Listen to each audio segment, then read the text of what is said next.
কাকু, আপনার গাড়িটা মুছে দেব? তোমরা পারবে? হ্যাঁ, পারবো।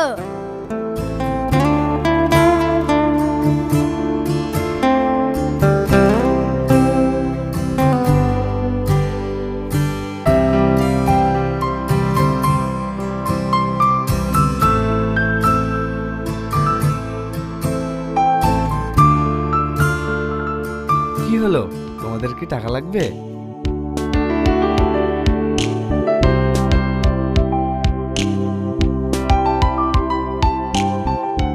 হ্যালো বন্ধুরা, তো আপনারা দেখুন, আজ আমি দুটো বাচ্চাকে 20 টাকা দিয়ে হেল্প করলাম। তো তোমরা কিছু বলো। হ্যাঁ, কাকুটা ভীষণ ভালো। যাক, ব্লগটা ছেড়ে দিতে হবে, অনেক ভিউ আসবে।